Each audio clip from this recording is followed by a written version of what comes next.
Good morning. Hello.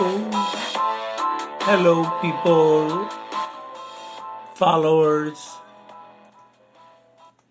I want to thank everyone that subscribed to my channel. Thank you. I really appreciate it. Not quite going viral, but I do have enough followers that makes me happy. Coffee's brewing. I buy that blonde, Starbucks blonde. That's the only coffee I drink. I can't stand any other coffee, especially McDonald's or something like that. Anyway, interesting. I have a very long poem for you today. I'm on a social network called MayWe, and I actually post my poem so that you can read it fast, and then I put my podcast. I don't want to force anyone to listen to my podcast. That's why I do that. Anyway, without talking too much more, I'm going to jump into this long ass poem. It's called Christopher Columbus, You Came and You Conquered All. Christopher Columbus, you came and you conquered all with your deceitful ways and your ships of oak wood and piney gloss. Only the best for you at the time when everyone was hurting. You must have with the queen were surely flirting. They did impress all with some cannons to boot and to really make them look good. Many a lad and lassie, many persons not as sophisticated as you, taking advantage of other countries' people. Instead of kindness, you showed the opposite. You represented your king and your queen, but left such a horrible legacy. And all you have to show is a song sung by children in classrooms. The Queen Isabella and her husband Ferdinand gave you ships with the money they stole from the Jews and others of Spain's unfortunates, like criminals, and some of the people's taxes. But history will forget this. I, like others, know the full truth.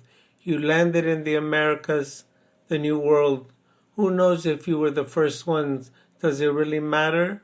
There's an argument among scholars. You were not the first to reach the Americas. Most likely other travelers. Like I say, who cares? We know it was the Vikings. There's no denying it. Those long boats hit the oceans. Some of the bravest people there, even bloodthirsty like you, of this I can attest. Everyone is getting it straight to my delightment. We found encampments in Canada and other places, but that is a story for another day.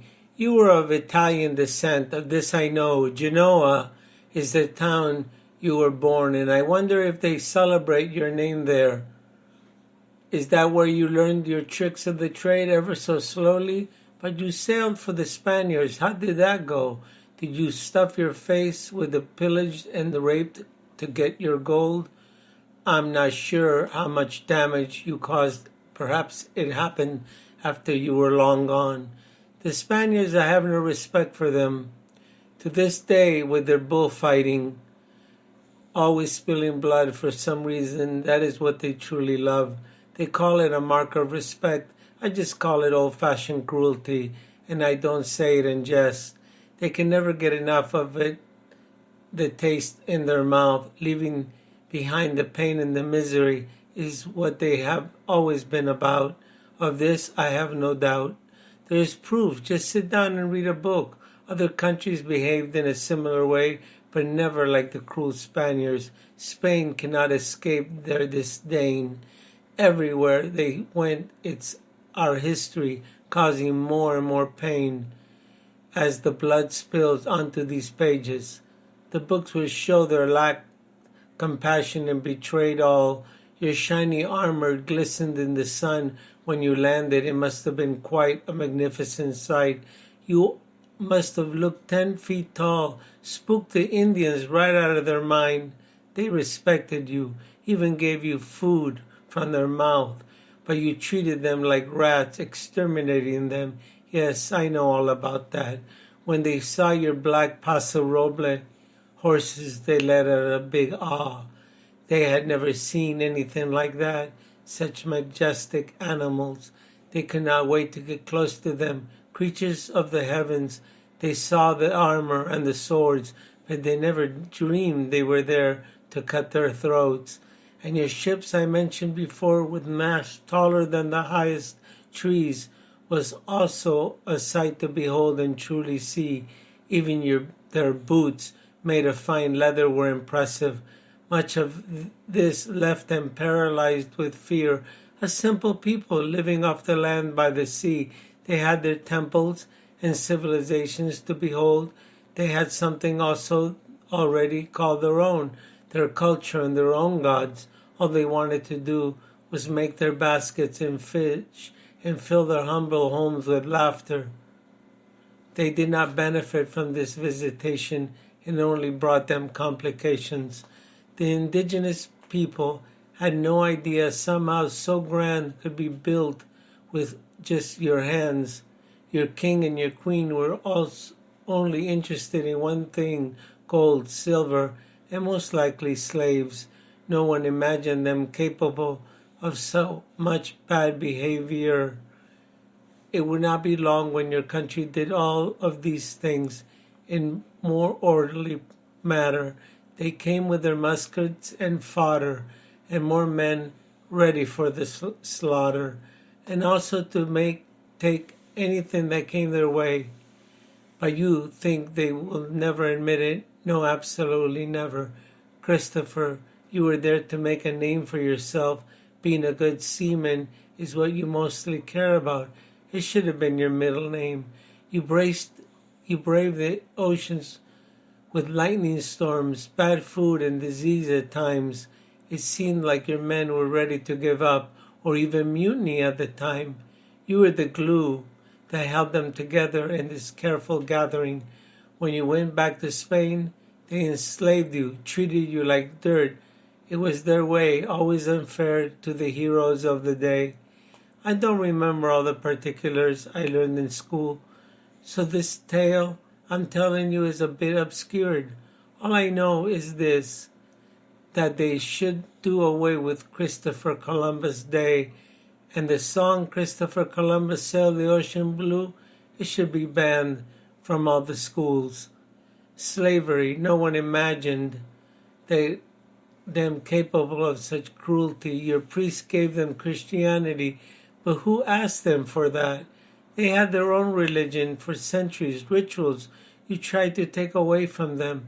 They traded their sun god for a man on the cross, confused the many a lot. But hey, guess what? They have all come back now. They practice what was once lost.